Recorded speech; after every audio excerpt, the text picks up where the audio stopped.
Bueno, damos gracias a Dios, podemos estar nuevamente para poder compartir su palabra. Vamos a continuar con nuestro estudio en la profecía de Isaías.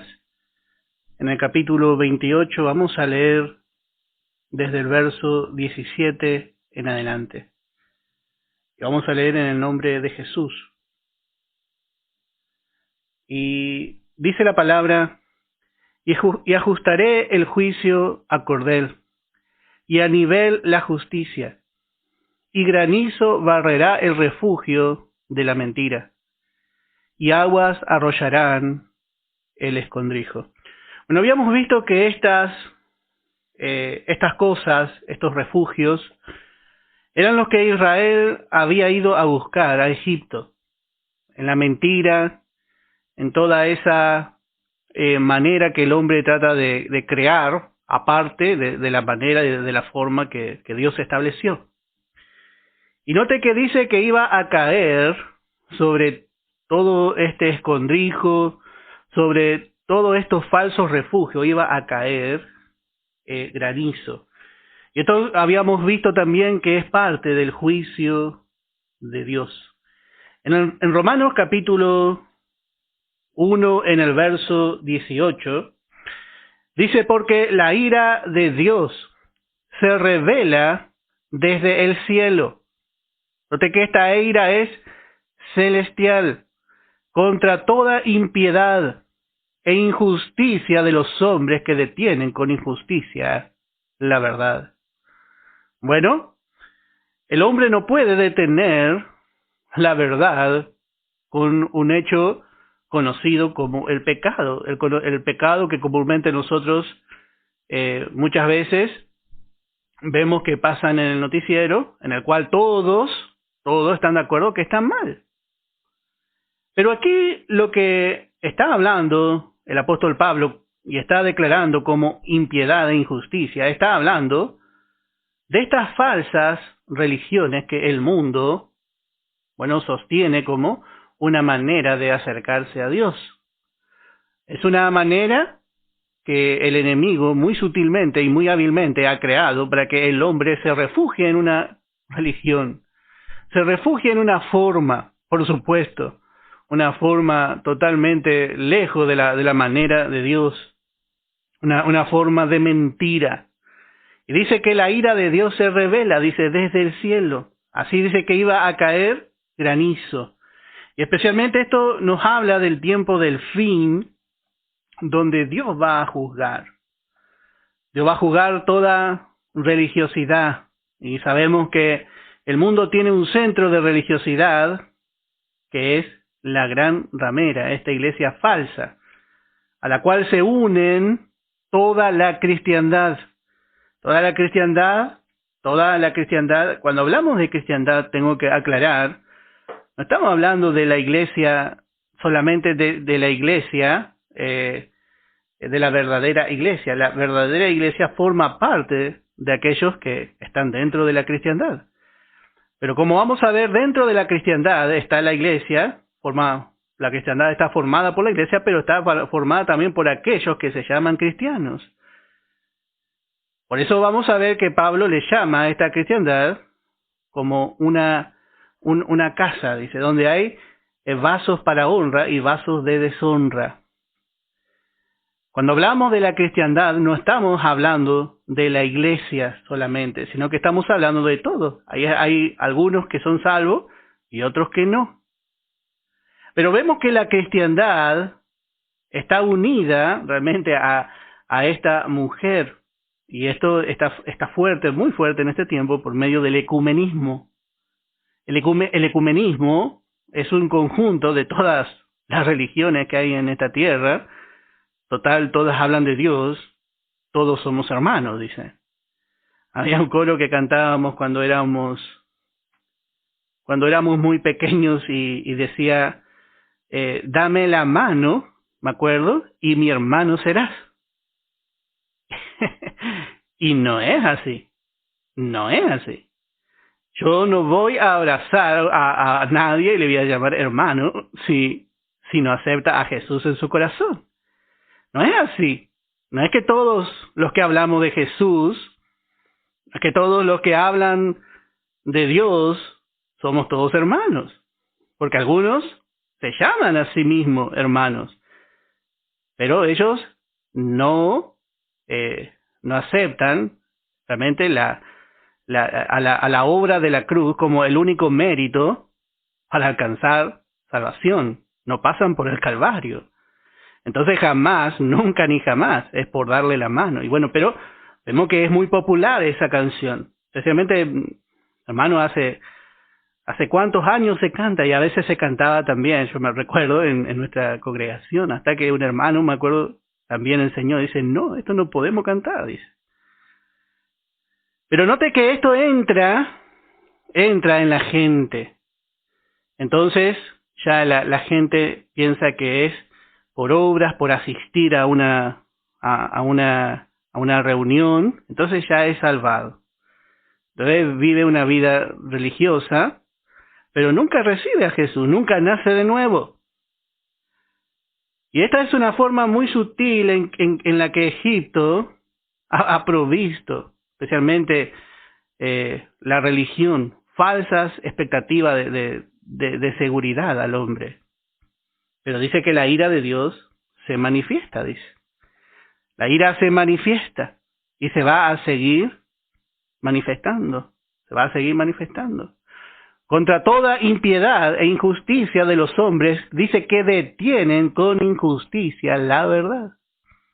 Así realmente vemos también en Egipto.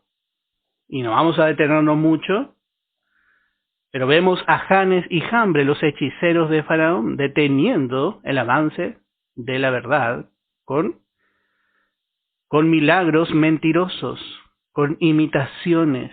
Bueno, y así un día todo esto va a ser juzgado y va a venir el juicio directamente del cielo. El hombre hoy dice, bueno, qué casualidad, dice, qué casualidad lo que está pasando y así. Pero un día el cielo mismo va a juzgar y allí no va a haber confusión. Porque el juicio de Dios destruirá toda obra religiosa. El juicio de Dios directamente se va a ver, que va a ir en contra toda obra mentirosa de hombre. Toda obra que en su justicia propia, ha edificado, imitando la justicia de Dios. Toda justicia propia del hombre es injusticia delante de Dios. Por más que el hombre se vista de justicia, si no recibe una vida nueva, si no nace de nuevo, es injusticia. Su justicia se transforma en injusticia. La religión es injusticia. No hay, lo mejor del hombre es pecado para Dios. Y es el pecado más abominable. Si usted pone un pecador todo sucio que resueltamente le miramos y vemos y todos estamos de acuerdo y decimos, este es un pecador de raza, y ponemos un religioso todo bien vestidito, todo perfumado, con cara de bueno, el Señor va a decir, realmente los dos son pecadores, pero este de acá, el más perfumado, con su justicia propia, es más abominable para mí. Y esa no es la mirada que nosotros muchas veces tenemos, pero Dios sí. Porque uno es pecador, pero viendo su estado reconoce. Tiene que reconocer, no le queda otra. Pero el otro es pecador y no reconoce. Yo no necesito, yo soy una buena persona, dice. Ah, bueno, dice Dios. Listo, ¿está bien? ¿Está bien? Bueno, verso 18 de nuestro estudio. Así vemos que, bueno, Israel llegó a confiar también en estas cosas. Israel llegó a confiar, hermano, siendo que ellos tenían la verdad, cambiaron la verdad por toda esta manera que ellos veían en las demás naciones.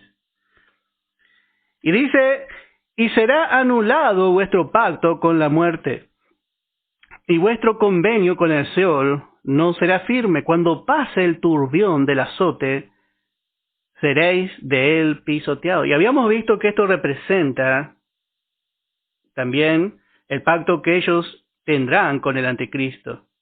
Y esto habíamos visto que él no va a cumplir. Y habíamos visto, creo también, si mal no recuerdo, que esto había pasado con Asiria. Ellos, habían hecho primeramente con Egipto, pero también con Asiria. Cuando vino el ejército de Asiria, ellos enviaron también tesoros. Enviaron tesoros y Asiria contento recibió los tesoros. Porque ellos veían que su hermano había ido cautivo, entonces ellos decidieron mandar estos tesoros al mismo ejército invasor de su hermano del norte, para tratar de que no venga y conquiste. Y así ellos van a hacer en su primer momento con el anticristo, ellos le van a recibir. Y esto va a suceder porque cuando el Señor vino, ellos no le recibieron. Pero cuando otro venga en su nombre, ellos le van a recibir, y les van a ver, y le van a hacer entrar en Jerusalén, y desde allí él, este hijo de perdición, va a decir paz y seguridad.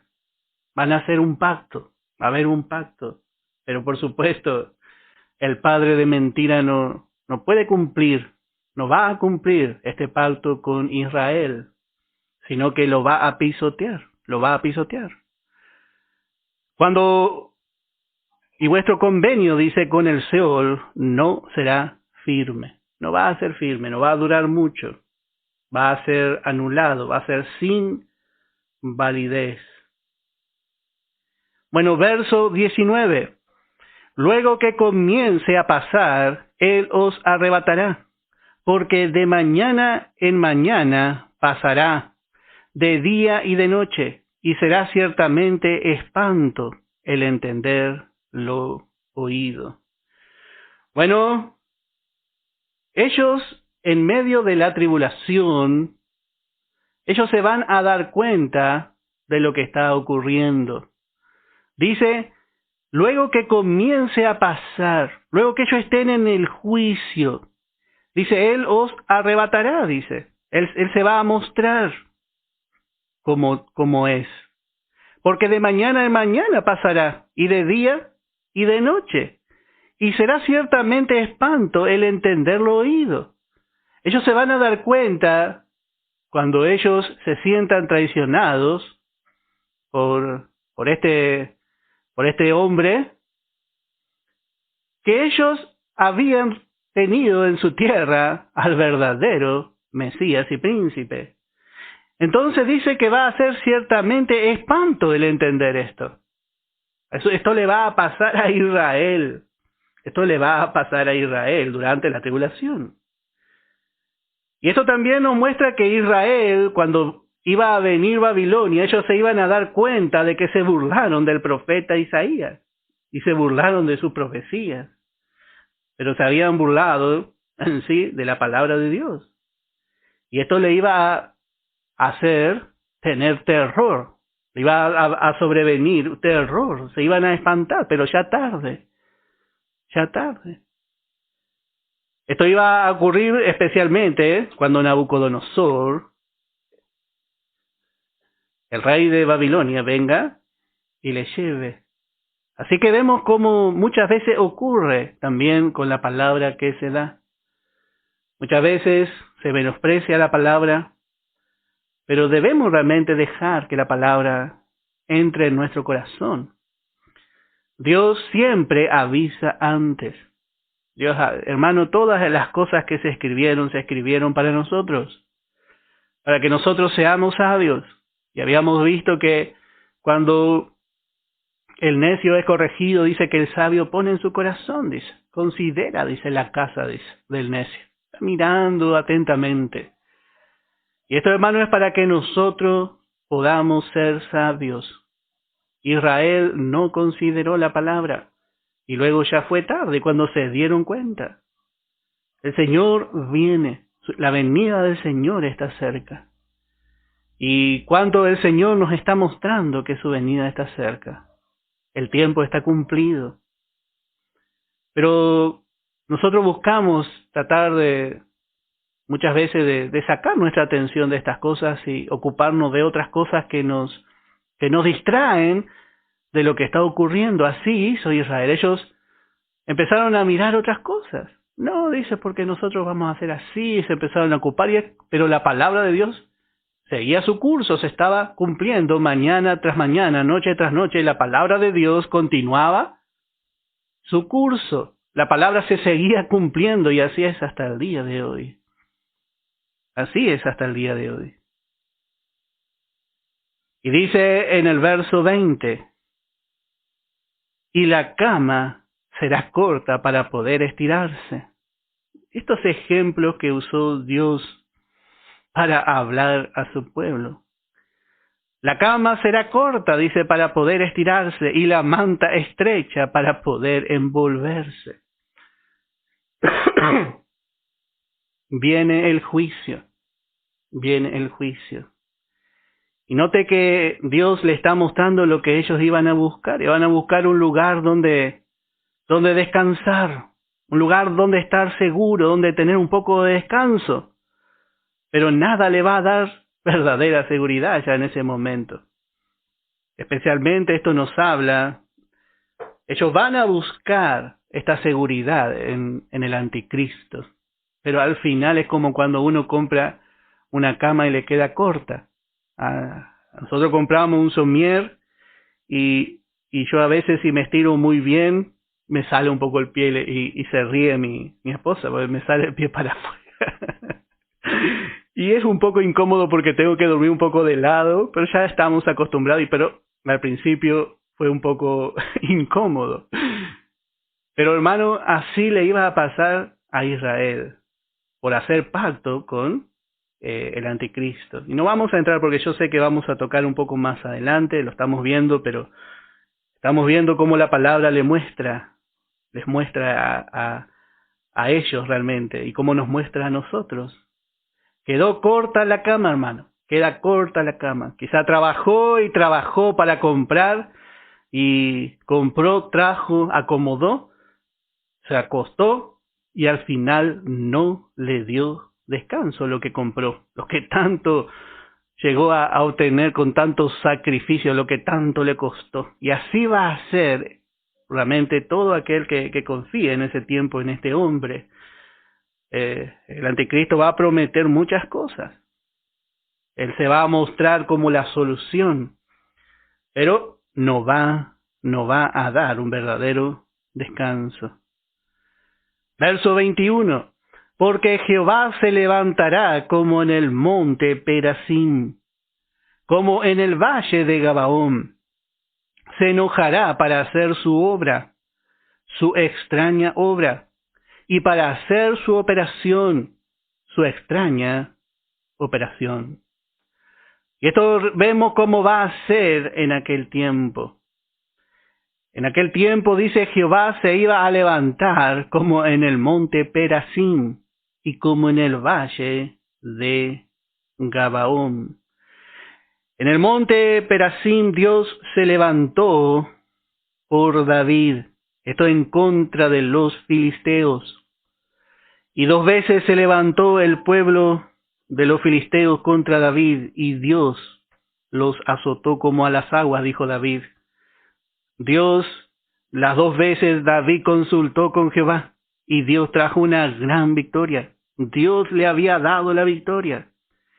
Y podemos leer para ver por qué Dios utiliza estas 2 batallas. Vamos a ver en primer libro de Crónicas, capítulo 14. Primer libro de Crónicas, capítulo 14.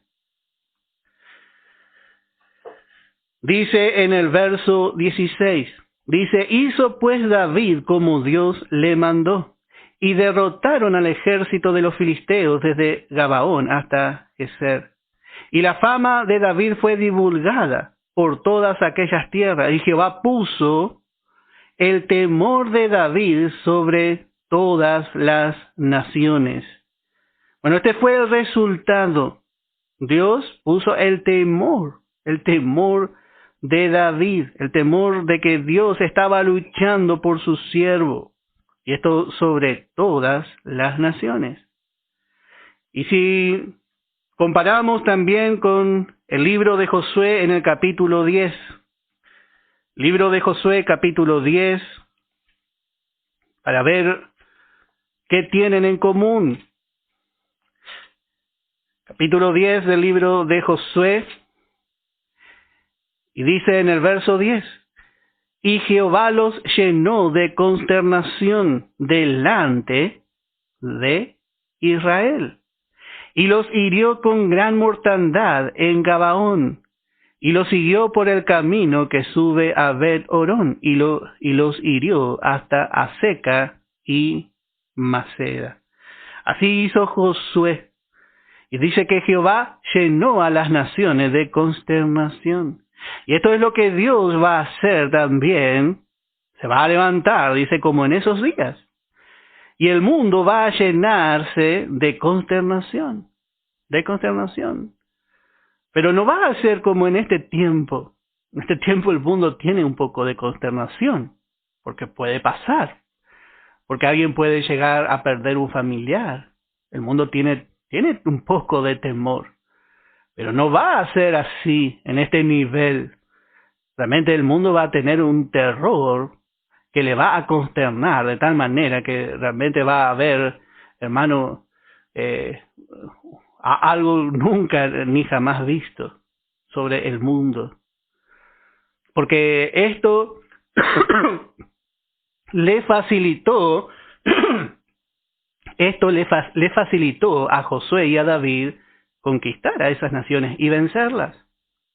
Esto fue realmente algo así, para que el terror, caiga sobre las naciones y su pueblo se levante en victoria, aprovechando esto que Dios peleaba por su pueblo.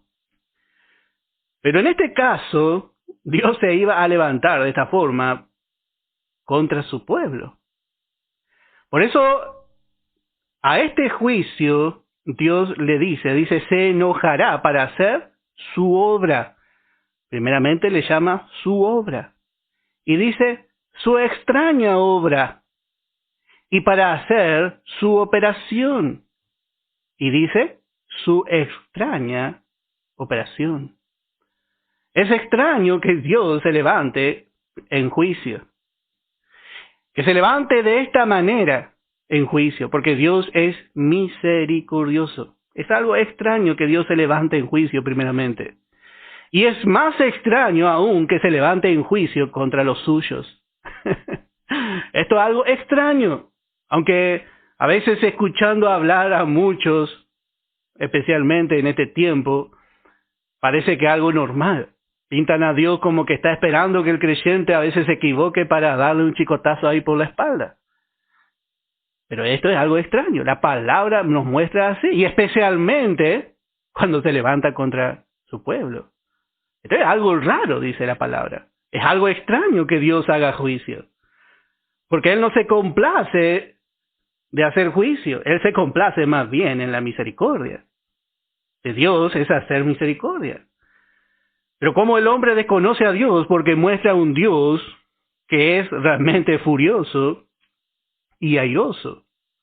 Pero no es así. Dios es amor. Eso vemos nosotros en su carácter. Y a medida que vamos conociéndole, vemos a un Dios de oportunidad, pero que no puede sobrepasar su justicia.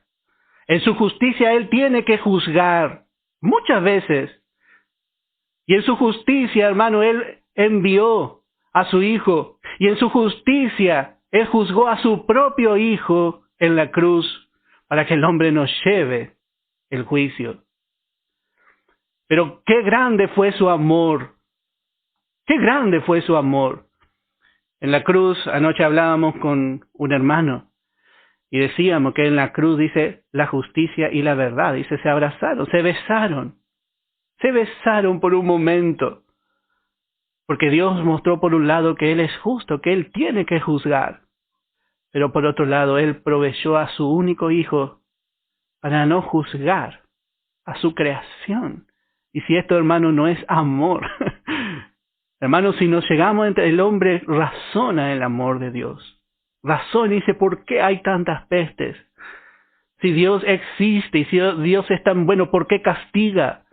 Hermano, porque hay una justicia a la cual Él mismo está sujeto. Si no, el primero que se levantaría para acusar a Dios de injusto sería Satanás, el mismo que hace razonar al hombre. Pero nosotros, a medida que vamos conociendo poco a poco a nuestro Dios, qué hermoso es nuestro Dios, hermano. Y cuán bueno y cuán precioso es, porque a la sombra de sus alas podemos estar. Y Él se compadece de nosotros, se compadece de nuestras debilidades. Él sabe, hermano, nuestra condición. Él es paciente, tiene una paciencia larga. Pero, hermano, Él no se compadece realmente de aquel que no quiere realmente aceptar su rescate, porque tiene que ejercer esa justicia. Esa justicia está sobre todo, su justicia. Justicia y juicio son la base, lo que van a dar estabilidad a su trono desde ahora y para siempre. Si Él no es justo, su trono, su autoridad corre peligro. Pero Él es justo. Él es justo. Y Él, por gracia, hermano, envió, para mostrar su misericordia al hombre, envió a su Hijo, a su único Hijo. En Ezequiel capítulo 18 dice en el verso 23, dice Dios, ¿quiero yo la muerte del impío? Dice Jehová el Señor, ¿no vivirá si se apartare de sus caminos? ¿Acaso yo quiero juzgar al impío? ¿Quiero su muerte, dice Jehová? No. Vamos a ver, dice en el verso 32, porque no quiero la muerte del que muere. Dios no quiere, hermano, la muerte del hombre, ni en sus delitos y pecados, ni juzgar un día si es posible. Yo no quiero, dice Dios, no quiero la muerte del que muere, dice Jehová el Señor. Convertíos pues y viviréis. Él hizo una provisión para que el hombre se convierta. Pero el hombre, hermano, está su mente tan tomada por el razonamiento. La sabiduría del hombre que está en contra de Dios. La filosofía que muchas veces no llega a entender. No llega a captar este amor de parte de Dios, pero capta otras realidades que Satanás le permite. La serpiente que hizo dudar a Eva, que le ofreció ese fruto de conocimiento, hasta el día de hoy ofrece un conocimiento, pero ese conocimiento le hace al hombre dudar del amor de Dios. Está lejos de comprender el amor de Dios con ese conocimiento.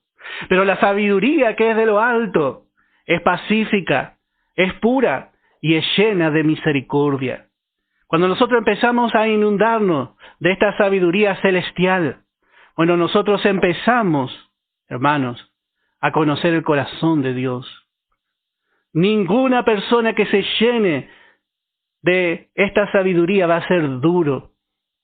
No puede ser duro, porque le transforma y le hace tal a su Creador. Hermano, es tan hermosa la gracia, y esta gracia no la concibió ningún hombre. Tuvo su origen en la voluntad, en nuestro benévolo Dios, según el puro afecto de su voluntad. Este es el carácter de Dios. Cuando Dios empieza a mostrarnos este plan de redención, el propósito eterno en Cristo Jesús, no nos queda otra cosa que postrarnos en su presencia y decirle, Señor, gracias. Gracias, Señor. Gracias, Padre. Gracias, Señor. Tenemos que alabarle, hermano. Tenemos que darle tantas gracias por Jesucristo. Porque Él vio nuestra necesidad siendo polvo. Siendo la hierba que hoy está y mañana se seca. Él nos amó. Él nos amó de tal manera que Él permitió que nosotros tengamos una oportunidad a través de su Hijo. Hermano, gracias a Dios que pudimos obedecer, como dice la palabra, a esta forma de doctrina.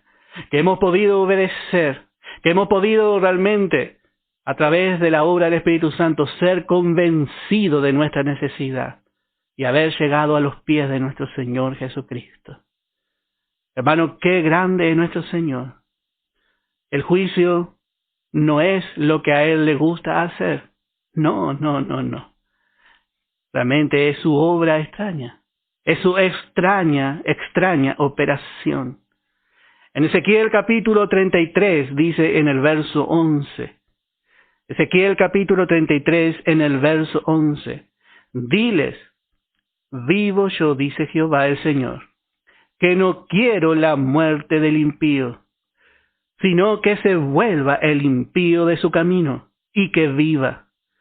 Y Dios directamente ya habla y dice, volveos, volveos de vuestros malos caminos. ¿Por qué moriréis, oh casa de Israel? Así que vemos que esto es doblemente extraño. Primeramente que Dios haga juicio. Es algo extraño. Es algo extraño. Y luego que Dios haga juicio hacia su pueblo. Más extraño aún. Y como decimos, hermano, a veces esto no se entiende. Y parece que fuera algo común y hablamos, sí. El juicio de Dios dice que cayó sobre la hermana, sobre el hermano fulanito. Y así hablamos. Porque no entendemos a Dios. Por ahí, retóricamente, teóricamente, llegamos a entender muchas cosas y hablar también. Pero hermano, la revelación de la gracia nos muestra el corazón de Dios. Vamos a leer un verso más. En Lamentaciones, capítulo 3, en el verso 31. Lamentaciones, capítulo 3, en el verso 31 al verso 33. Dice, porque el Señor no desecha para siempre. Antes se aflige, también se compadece según la multitud de sus misericordias. Porque no aflige ni entristece voluntariamente a los hijos de los hombres. Otra versión dice, no aflige ni entristece por gusto a los hijos de los hombres. Aquí nuestra versión dice voluntariamente. Y este es el corazón de nuestro Dios. Él lo hace, no es que Dios le gusta. Y Dios dice, ahora vas a ver. Y ahí contento. No. Dios ha hecho provisión para que el hombre no lleve juicio. Y también nos ha dado su palabra a nosotros, hermano, para que no tengamos que ser muchas veces corregidos. Dios no corrige primeramente de palabra, pero Dios también a veces Dios azota. Y Él no nos quiere azotar. Él no quiere azotar al que recibe por hijo. Pero hermano, es raro, ya a veces Dios se levanta y bueno, ya tiene que ir a buscar la varita. Pero es raro que Dios se levante así. Porque Él es misericordioso y paciente. Y no es voluntariamente que lo hace, ya es su último recurso. Pero muchos lo hacen ver como un recurso que es el primordial, el principal. Esto tiene que salir, hermano, y tenemos que resolver esto para poder empezar a conocer al Señor. Si nosotros resolvemos esto, vamos a empezar a amarle y a respetarle y a temer, pero no con un temor de terror, sino va a ser un temor reconociendo su lugar en nuestra vida. Y le vamos a dar realmente por amor lo que le damos, lo que le ofrecemos. Por eso el Espíritu Santo, vamos a volver a nuestro estudio, le sigue pintando a Dios. Y le vuelve a hablar al pueblo. En el verso 22, habíamos visto que estos ayes en comparación a los ayes a las naciones son diferentes, porque Dios está dando la oportunidad. Y dice ahora pues, no os burléis, dice. Habíamos visto que Israel se burlaba, era soberbio. Y bueno, hacía así de muchas maneras para menospreciar la palabra del profeta. Y decía, no os burléis, para que no se aprieten más vuestras ataduras. Porque destrucción ya determinada sobre la tierra he oído del Señor. Note cómo le habla el profeta. Lo que él oía, él estaba diciendo nada más. Y a veces, hermano, no es fácil dar la palabra y decir todo lo que el Señor ha puesto en nuestro corazón. Pero lo que oímos tenemos que dar. Lo que como está en la palabra hay que dar. No tenemos que mirar si es grande, si es chico, si le va a gustar, si no les va a gustar. Porque nosotros somos responsables de dar el mensaje. Y vemos la fidelidad de Dios. Hermano, mientras Dios hable, hay oportunidad. Volvemos a repetir esto, mientras Dios hable. Dios aún está hablando. Dios aún está hablando. Pero cuando Dios se calla, dice que va a haber un día hambre de la palabra de Dios. Porque Dios se va a callar. Hubo un tiempo donde Dios se calló. Y casi la lámpara se apagó. Pero Dios ahí volvió a hablar. Y llamó a Samuel. Otra vez vemos la misericordia de Dios. Pero un día Dios se va a callar, hermano. Y ahí va a haber hambre y el hombre va a tener hambre. Y va a buscar. Y dice el verso 23, estad atentos y oíd mi voz, atended y oíd mi dicho. Esta es la palabra de Dios. Estad atentos. Estemos atentos, hermano, a lo que Él nos quiere decir en esta tarde. Y note que Él se presenta aquí como el que está trabajando. Presenta el propósito eterno. Aquí está presentando el propósito eterno. Y Jesús dijo, hasta ahora mi Padre trabaja y yo trabajo. Y Dios ve todo lo que Él ya predestinó para que suceda, lo ve como trabajar en un campo. Y ve a su pueblo Israel, ve la iglesia, ve las naciones.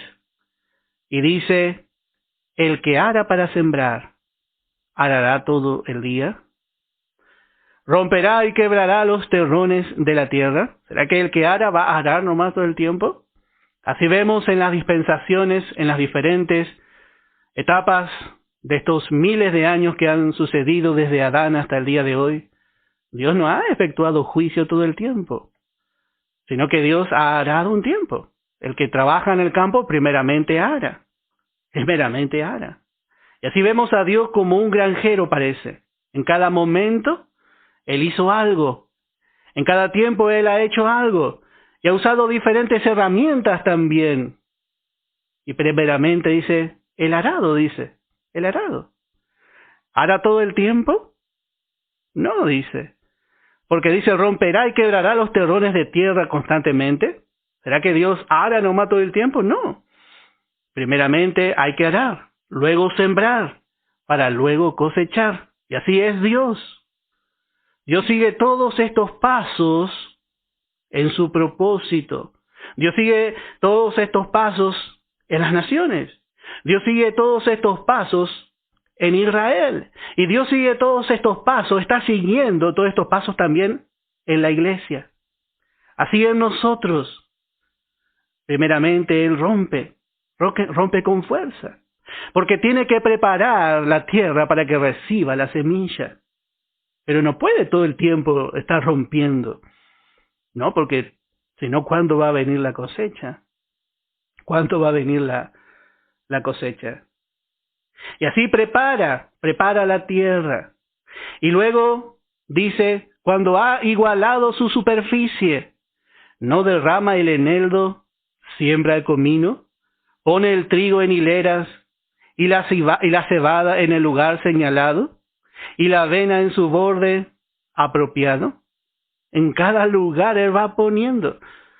Y realmente, esto una persona que es de campo va a entender. Pone cada semilla en el orificio que va, en la parte que le toca, con sabiduría.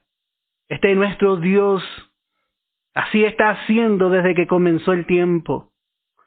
Y dice el verso 26, porque su Dios le instruye y le enseña lo recto.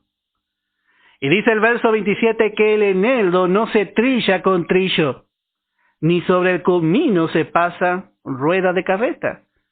No, el comino no necesita una rueda tan grande, un peso tan grande sobre él. Sino dice que con un palo se sacude, dice, el eneldo y el comino con una vara nomás.